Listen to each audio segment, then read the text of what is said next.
Igual antes de empezar queremos presentar a la doctora para que todos los asistentes la conozcan.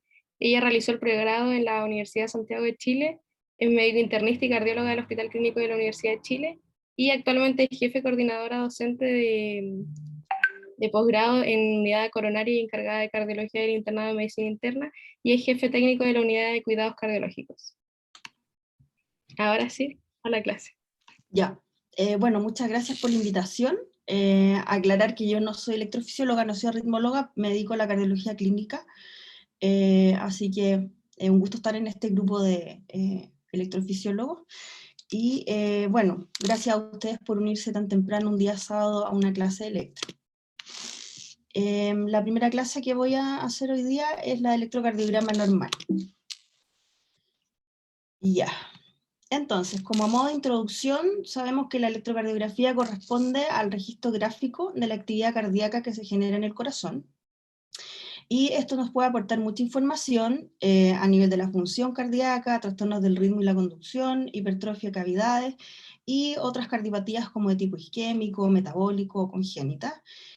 Sin embargo, hay que tener súper claro que la normalidad a veces no va a descartar la patología cardíaca, y como recomendación, que es lo que nos plantea el doctor Vallés de Luna, que es un electrofisiólogo español, el electro siempre debe interpretarse dentro del contexto clínico de cada caso.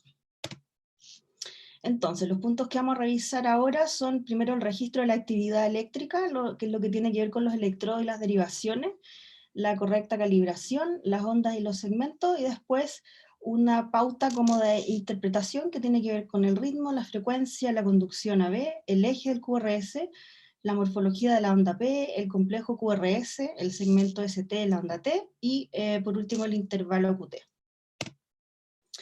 Entonces, habíamos dicho que el electrocardiógrafo registraba la corriente eléctrica que va a ser conducida a través de electrodos posicionados en distintos puntos que son definidos, y esto es lo que vamos a llamar derivaciones, ¿ya? En un electrocardiograma estándar, las derivaciones registradas son 12. De esas 12 derivaciones, 6 se ubican en el plano frontal, son los electrodos que se ponen en las extremidades, y ahí tenemos 3 que son bipolares, de 1, de 2, de 3, que va a registrar la diferencia de potencial entre dos extremidades, y las monopolares que registran la diferencia potencial en cada extremidad, ABR, ABF y ABL. Las otras 6 derivaciones se ubican en el plano horizontal, los electrodos se posicionan en el precordio, y son las que conocemos claramente como precordiales de B1 a B6. Entonces, aquí para hacerlo un poquito más gráfico, tenemos primero las derivaciones en el plano frontal. Habíamos dicho que registraban la diferencia entre las extremidades. Aquí tenemos D1, que va a registrar la diferencia entre brazo izquierdo y brazo derecho. D2, la diferencia de potencial entre brazo derecho y, pierna izquierda y brazo derecho. Y por último, D3, la diferencia entre la pierna izquierda y el brazo izquierdo. Si yo traslado estas diferencias de potencial aquí en un sistema de eje, lo que voy a obtener es lo que se llama el triángulo de Einthoven, ¿ya? Y aquí, en este mismo triángulo, yo le puedo agregar aquí el ABR de right, brazo derecho, ABL left, brazo izquierdo, y ABF foot, que es la pierna izquierda. Hay un cuarto electrodo que va a la pierna derecha, que es indiferente ya sea la función de tierra. A ver, podemos trasladar esto a un sistema acá axial, que es un sistema exaxial de Bailey, que resulta trasladar estas 6 derivaciones, ¿ya? La distancia entre cada derivación es 30 grados, y aquí donde se ubica, por ejemplo, ABR, ABL, ABF, D1, D2 y D3.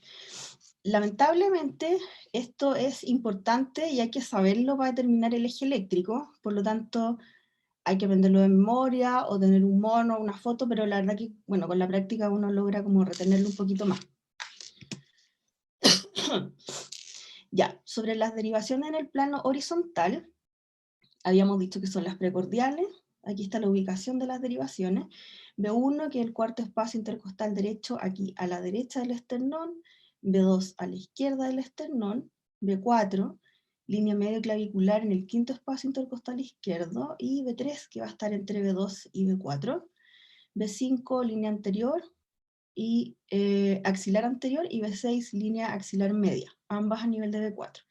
Tenemos derivaciones complementarias como B4R y B3R, que en la segunda clase vamos a ver cuál es la utilidad, y también tenemos derivaciones posteriores, B7, B8 y B9.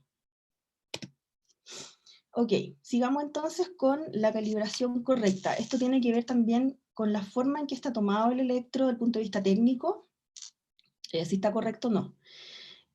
Lo primero es que la estandarización, la rapidez, la velocidad con la que transcurre el papel tiene que ser de 25 milímetros por segundo, ¿ya? Y la altura está estandarizada como 1 centímetro, que equivale a 10 milímetros y equivale a 1 milivolto, ¿ya? Estos dos cuadraditos grandes corresponden a 1 milivolto.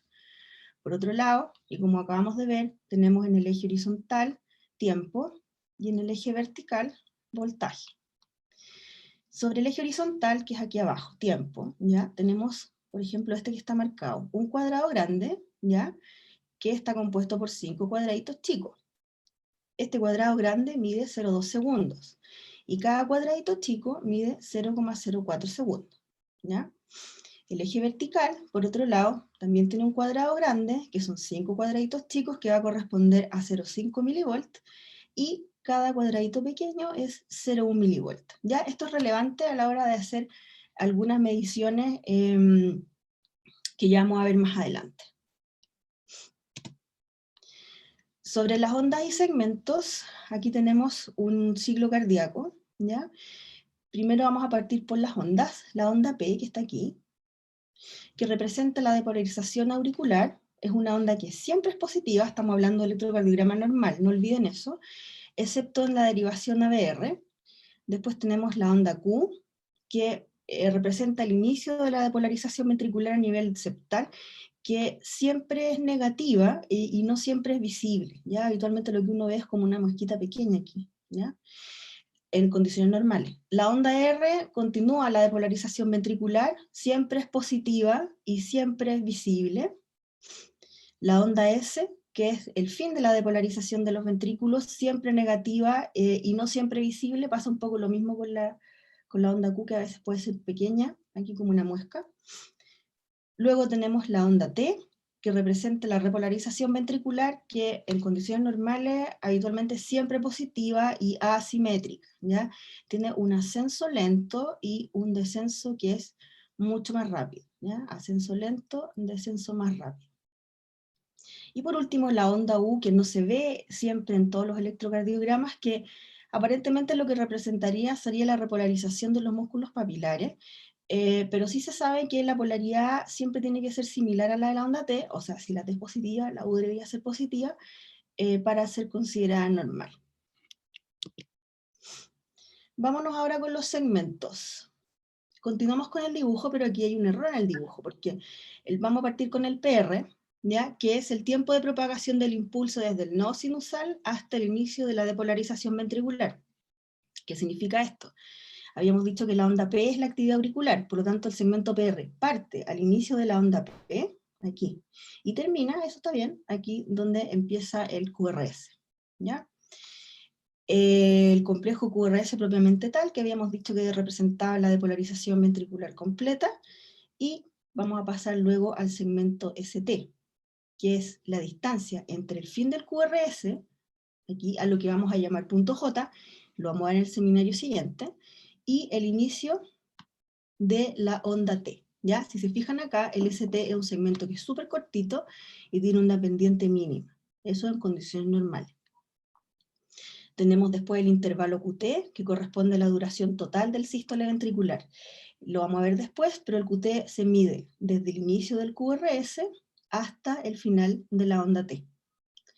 Y por último, por fines prácticos, les menciono el intervalo RR, que es el tiempo que transcurre entre dos complejos QRS, ¿ya? La distancia entre una y otra R.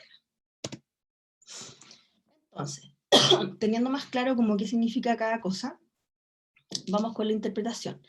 Siempre tiene que ser secuencial y sistemática. El orden es súper importante, tanto en electros normales como patológicos, porque esto va a permitir evitar errores y que no se les olvide nada de las cosas que tienen que evaluar, ¿ya?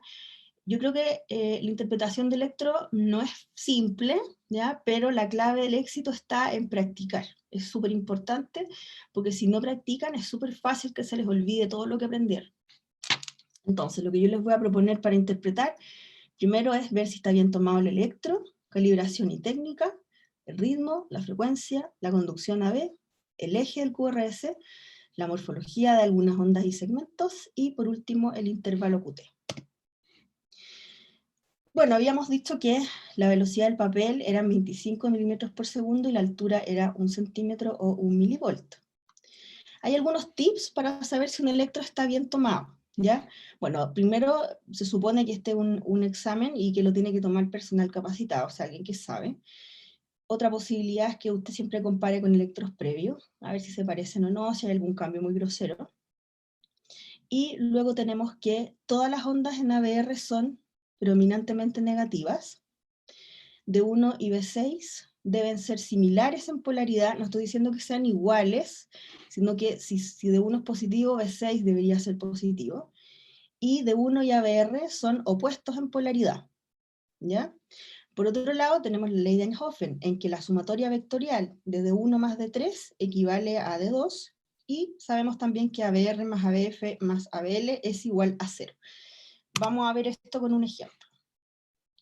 Bien o mal tomado. Entonces, aquí no se alcanza a ver, pero ahí está la estandarización, se fijan de 1 centímetro, y la velocidad del papel es 25 metros por segundo. Entonces, primer paso, me voy a D1, predominantemente positivo, ¿no es cierto? Ok. Después me voy a ABR, todas las ondas son negativas, y es opuesto a D1, ¿se fijan?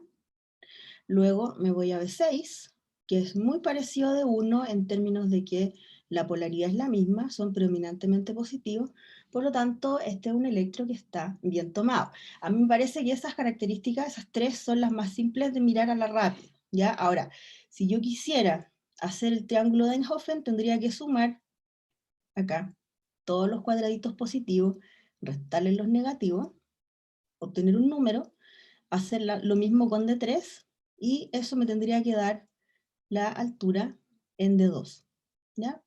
También podría hacerlo, como les había dicho, sumando ABR más ABL más ABF, que es 0. Si yo me fijo acá en ABL, los positivos y los negativos son iguales, por lo tanto, ABL en sí mismo ya es 0. Entonces, si después me fijo en cuánto tiene ABR y cuánto tiene ABF, que son bastante parecidos, esto es 0.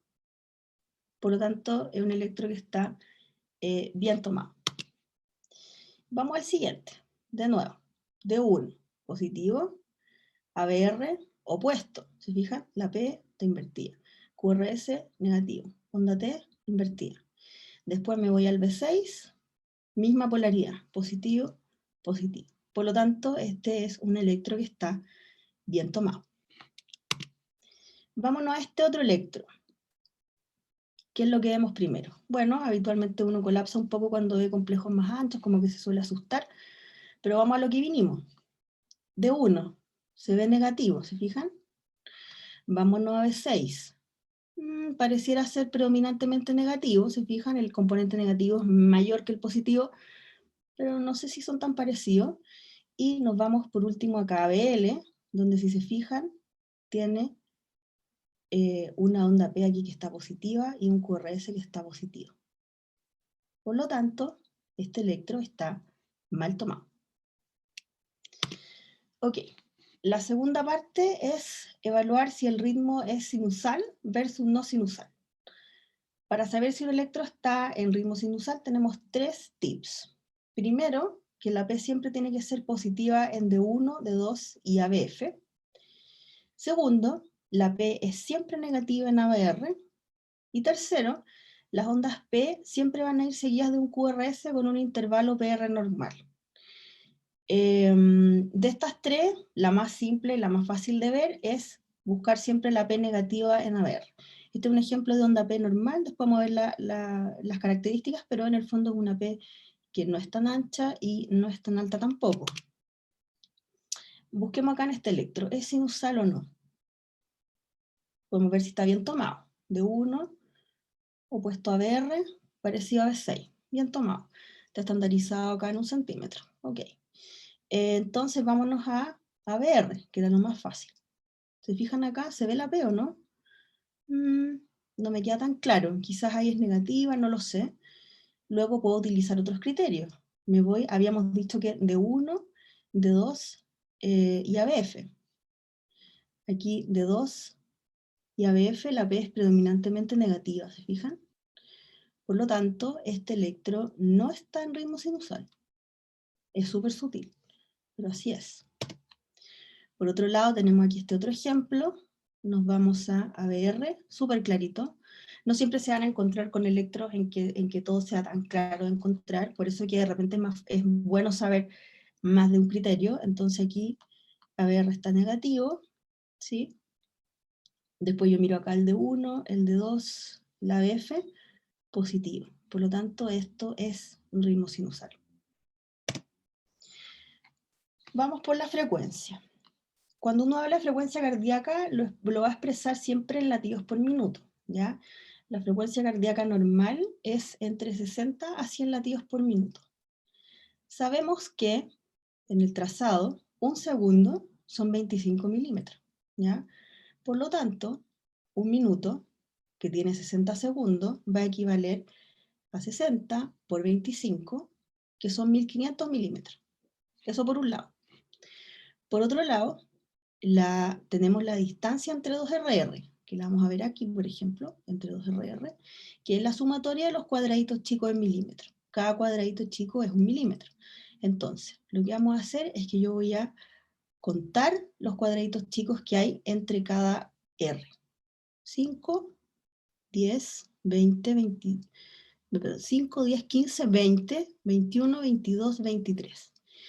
23 cuadraditos pequeños, o 23 milímetros. Entonces, el cálculo de la frecuencia es 1500, que habíamos dicho que esto representa un minuto, partido por 23, 65. ¿Sí? Entonces, en presencia de ritmo regular, una forma de calcular la frecuencia es así. Voy a dividir 1500 por la distancia entre el RR, entre dos R. Acá en nuestro otro electro tenemos, por ejemplo, supongamos acá, vamos a contar 5, 10, 15, 20, 25. Entonces vamos a dividir 1500 en 25, 60. Esa es la frecuencia de este electrocardiograma. ¿Qué hacemos si el ritmo es irregular? Bueno, fijarse en el dedos largo. Habitualmente todos los electrocardiogramas tienen las 12 derivaciones más una tirita de dedos largos. Se supone que esta tirita corresponde a 10 segundos y sabemos que un minuto tiene 60 segundos.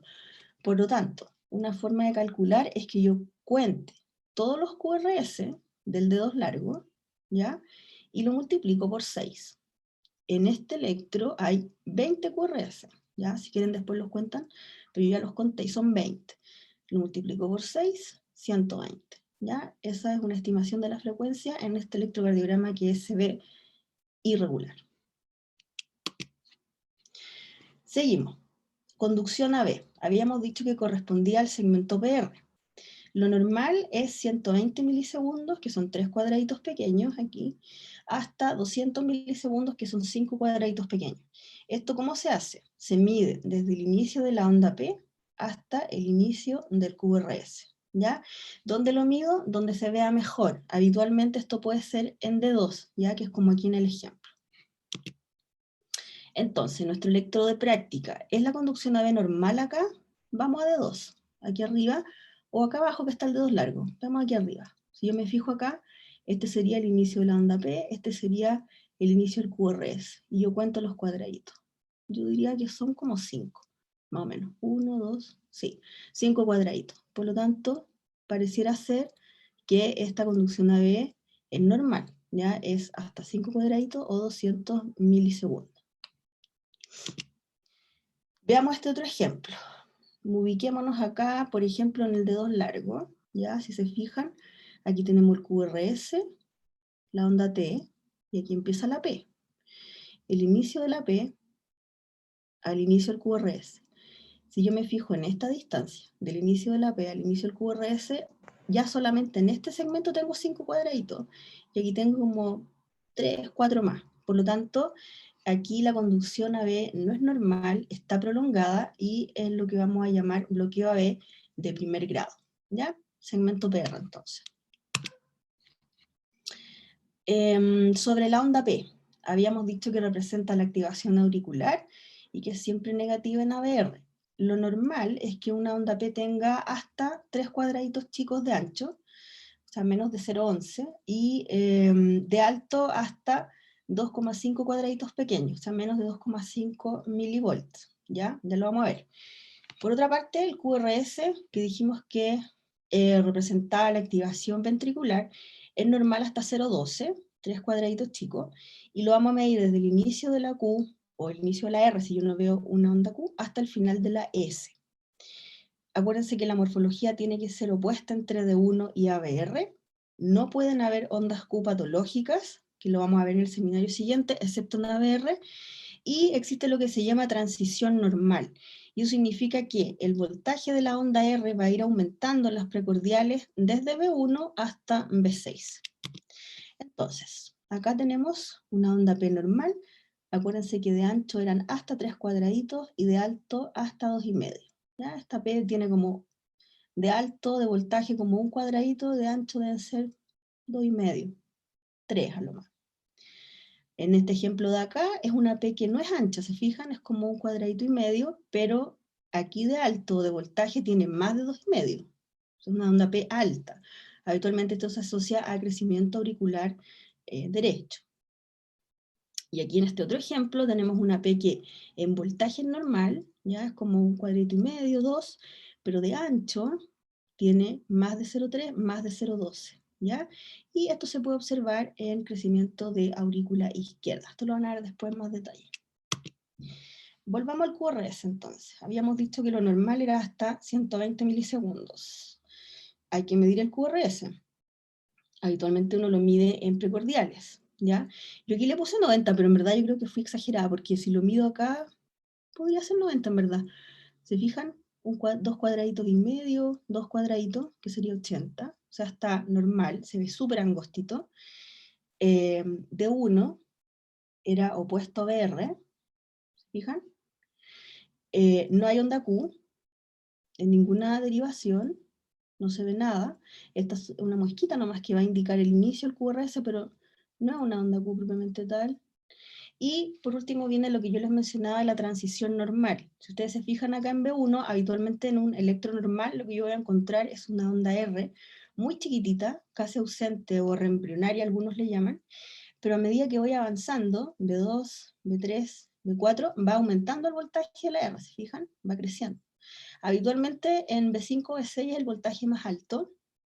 Puede ser que en B5 sea un poquito más alto que B6, todavía eso sigue siendo normal, pero lo que me importa es que haya una transición, ¿ya? O sea, el aumento de voltaje a medida que avanzo, de B1 a B6.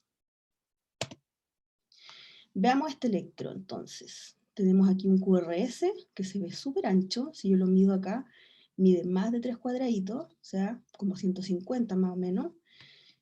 D1, sí, es opuesto a BR, ¿ya? Y si yo me voy a observar, aquí dirigidamente, voy a ver que si busco onda Q voy a encontrar acá, ¿se fijan? Y la transición, si yo me fijo en la R, prácticamente no tiene, ¿ya?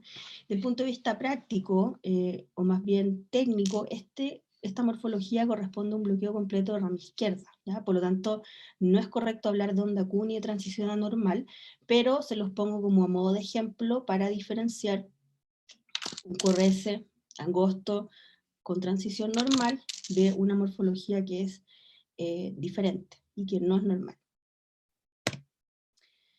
Entonces, vamos por último con la morfología, no por último, todavía nos queda un poco más, pero vamos por el segmento ST, que dijimos que era la distancia entre el fin del QRS, o sea, el punto J y el inicio de la T, que es generalmente isoeléctrico, excepto en B2 y B3. En estas derivaciones, en mujeres puede ser hasta 1,5 milímetros, en hombres de menos de 40 años hasta 2,5 milímetros y en hombres de más de 40 años hasta 2 milímetros, ¿ya?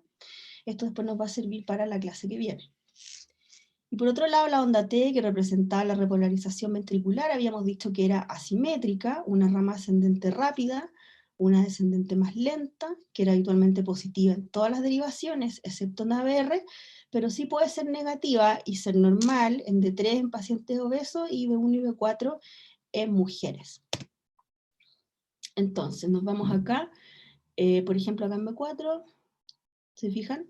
Vamos a ver el punto J, que dijimos que era el fin del QRS y el inicio de la onda T, entonces es un segmento súper cortito, dependiente bien suave, habitualmente en la isoeléctrica, ¿sí? O, ¿qué pasó acá?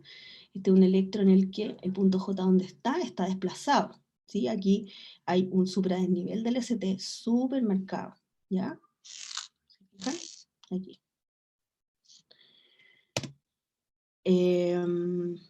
Por último, nos vamos al intervalo QT antes de pasar al eje.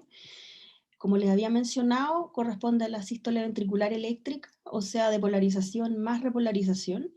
Lo vamos a medir desde el inicio del QRS al final de la onda T, y va a ser dependiente de frecuencia cardíaca en condiciones normales.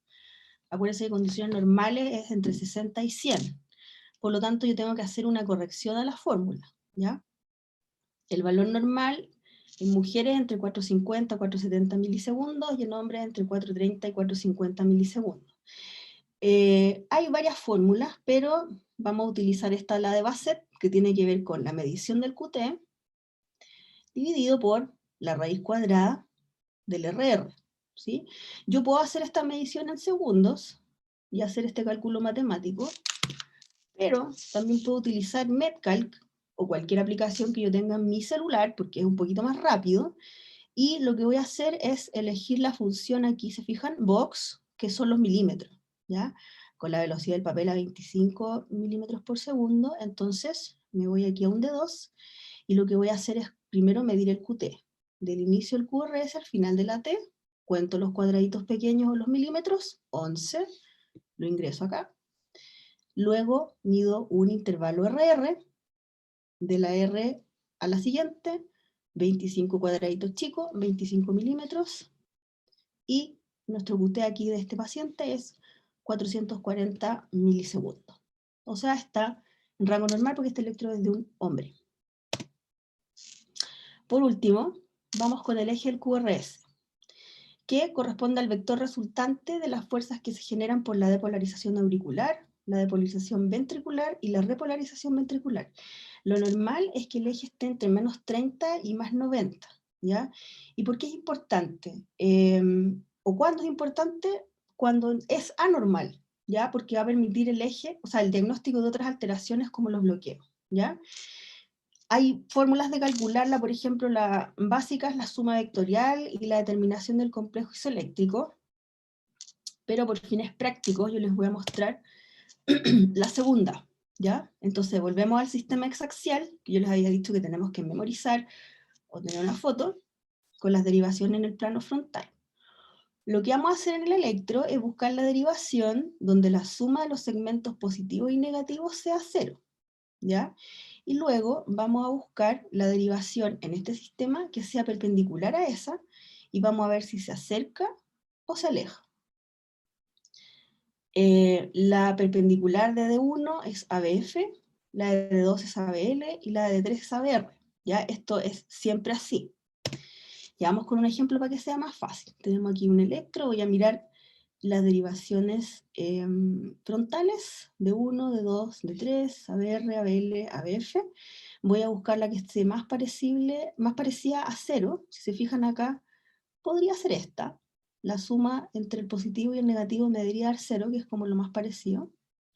Entonces, ¿qué derivación es? Es de 3. O sea, estoy aquí, ¿sí?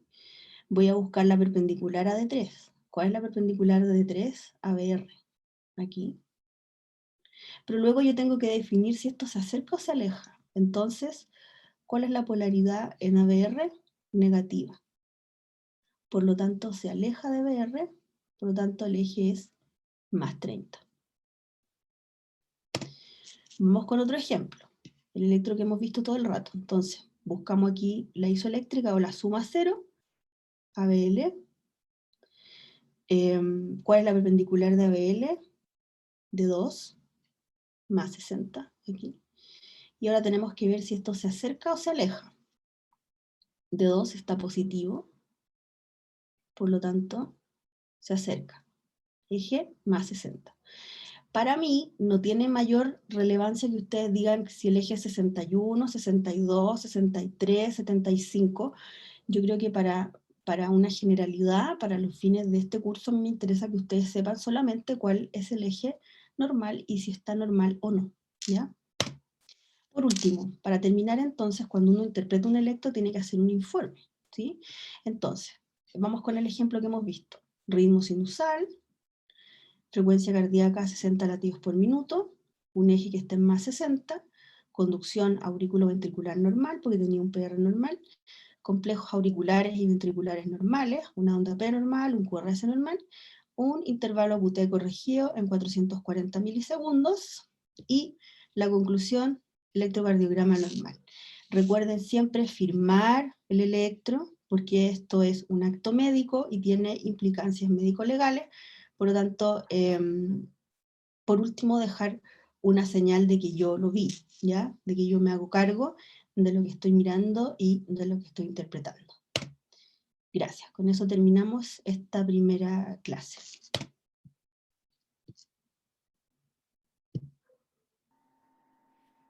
Muchas gracias, doctora. Ahora sabemos que esto es como la base para lo que viene. Tenemos que siempre tener presente estas cosas y de ahora en adelante ya se viene lo bueno. Vamos a dejar estas preguntas que hay en el chat para responderlas al final porque la doctora va a hacer la siguiente clase que es de isquemia y al final de esa vamos a responder las preguntas. No sé si nos tomamos 5 minutos o partimos al tiro, como ustedes quieran. Igual yo creo que tenemos 4 minutos. Sí, 4 minutos para descansar. Entonces podemos leer las que alcancemos y después, si al final tenemos más tiempo, si tenemos, podemos hacer el resto de las preguntas. Ya, entonces, pregunta, ¿cómo se diferencia un electro mal tomado de un electrodo cuyo eje ventricular haya cambiado? Por ejemplo, bloqueo de rama derecha o hipertrofia ventricular derecha.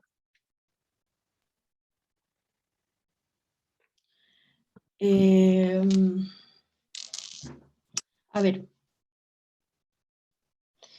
las técnicas para evaluar si el electro está bien tomado o no son iguales para cualquier electrocardiograma, independiente de si tenga alterado el eje o no, ¿ya?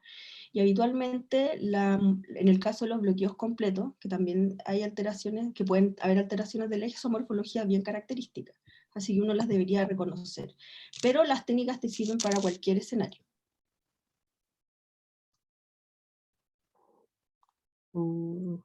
Ya. Dice, para definir ritmo sinusal, toda onda P es seguida por QRS o todo QRS debe ser presidido por onda P, o sea, es decir, pueden haber ondas P que no sean seguidas por QRS y aún así ser ritmo sinusal. Conceptualmente, yo creo que lo que importa es quedarse con la idea de que todas las P tienen que ser seguidas por QRS, ¿ya?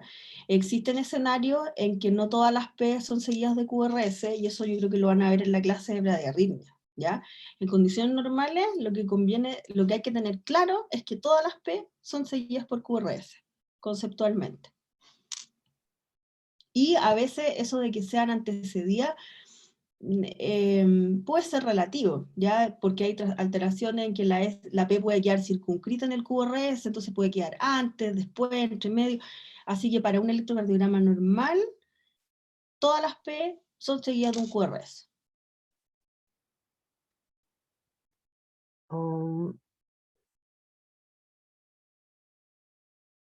Dice, ¿cómo calculamos el intervalo QT corregido cuando existe un ritmo no regular?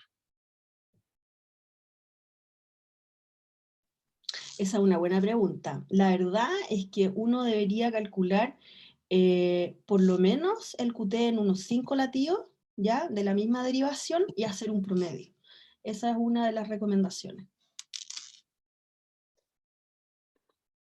Eh,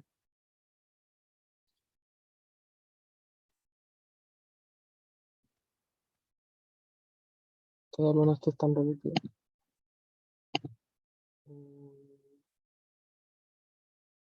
Dice, ¿por qué no se cuentan las Q patológicas en ABR?